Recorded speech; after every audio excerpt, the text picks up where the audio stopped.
Good evening, dear listeners, and welcome to another chilling installment of Dreadful Elixirs and Tales.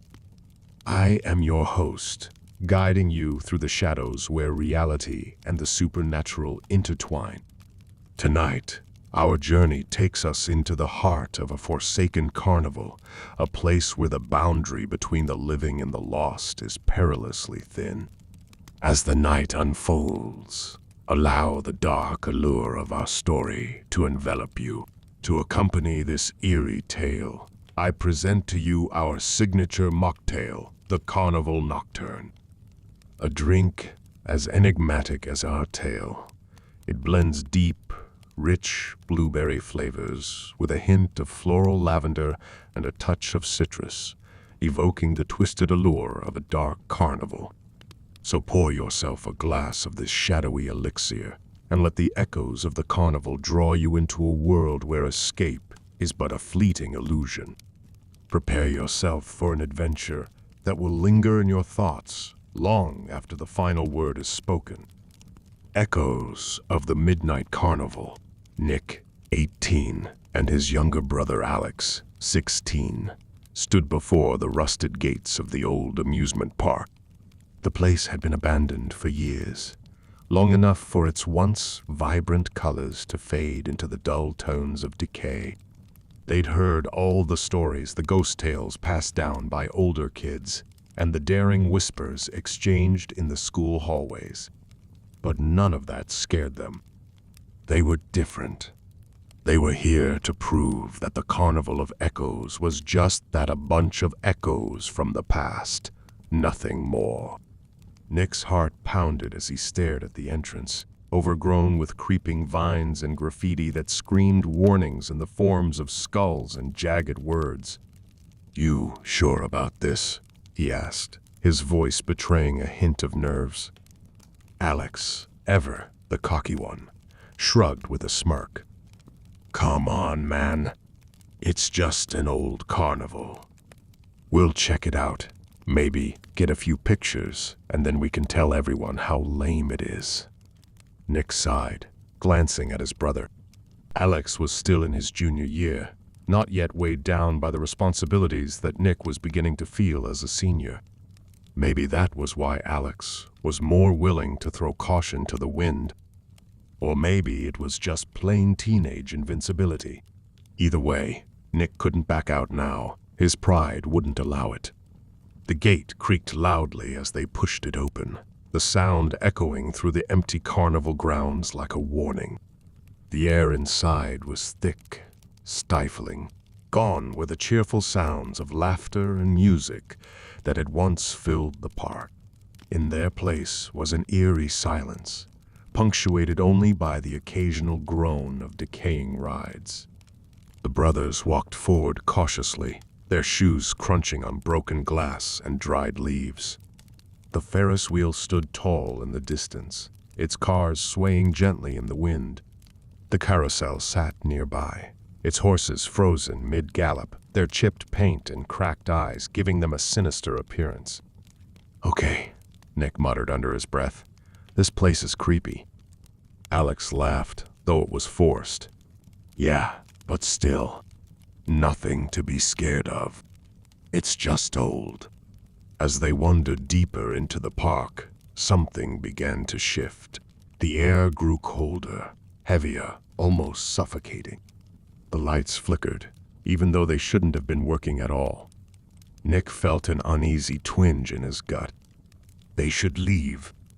Now, maybe we should. "Look," Alex interrupted, pointing towards a booth at the far end of the midway.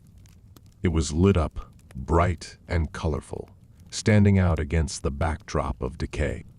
A stuffed bear sat in the booth, perfectly pristine, as if waiting for someone to win it.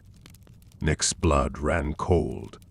That booth had been dark just moments ago. "I think we should go," Nick said, trying to keep his voice steady. Alex hesitated, but nodded.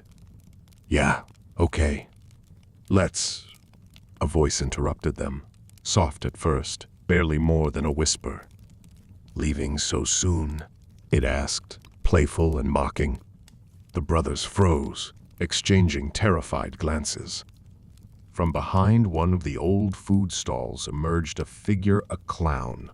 But this wasn't the goofy, bright clown that entertained children. This was something far worse. The clown stood nearly 6 feet tall, its body grotesquely bloated in places where it shouldn't be. Its skin was an unnerving shade of deathly pale, stretched too tightly across its skull, making it seem as though it could tear at any moment. Black paint circled its bloodshot, bulging eyes, and the edges of its mouth were smeared in crimson red, jagged, like someone had sliced its smile open with a knife. It leered at them with a mouth full of crooked, broken teeth, some yellowed and others sharp as needles. The clown's hair, once a vibrant array of colors, was now greasy and clumped together like rotting yarn. Its oversized hands twitched unnervingly, ending in sharp, claw-like nails.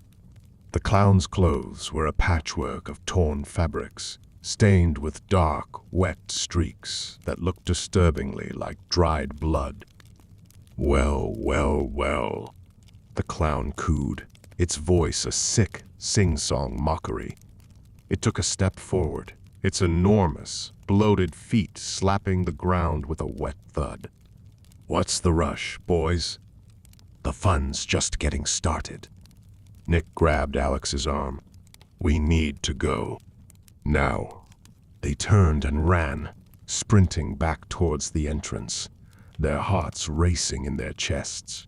But the gate, it wasn't there. The path they had taken was gone, replaced by an endless maze of broken-down rides and overgrown pathways. They skidded to a halt, their breaths coming in panicked gasps. "This can't be happening," Alex panted. "We were just here." The clown's laugh echoed all around them, bouncing off the walls of the carnival like some twisted melody. It appeared again, ahead of them this time, its deformed body moving with unnatural agility. "You can run," it said, its grin widening, "but you'll never leave." "No one ever does." The boys backed away, their minds spinning in terror. They shouted for help, screamed at the top of their lungs, but the world beyond the carnival remained deaf to their cries. Just a few feet away, people walked past the gate's families, kids laughing, living their normal lives. But no one heard the boys. No one saw them. The clown stepped closer, its eyes gleaming with malice. "Oh, you can scream all you want," it hissed. "But no one will ever hear you. You're already part of the carnival now. Forever." Its laugh grew louder, more distorted, echoing around them in a bone-chilling symphony of madness. The clown leaned in close, its rancid breath washing over them. "You'll scream, you'll cry, but no one will ever come for you," it whispered. "You're mine now." With a final, blood-curdling cackle, the clown vanished into the fog, leaving only its disembodied laughter lingering in the air like a haunting melody. Nick and Alex stood frozen, their hearts pounding in their chests as they realized the full horror of their situation. They were trapped, forever, and no one would ever know. The Carnival of Echoes had claimed them, and so concludes our journey through the Carnival of Echoes. As the night deepens and the fog settles over the forgotten amusement park, remember that some places are best left undisturbed. The echoes of our tale will linger in your mind, a chilling reminder of the darkness that lies just beyond the veil of normalcy. Until our paths cross again, keep your curiosity sharp and your senses alert. For in this world, the line between reality and the macabre is ever so thin. I bid you good night, dear listeners. May your dreams be as dark and as mysterious as tonight's tale.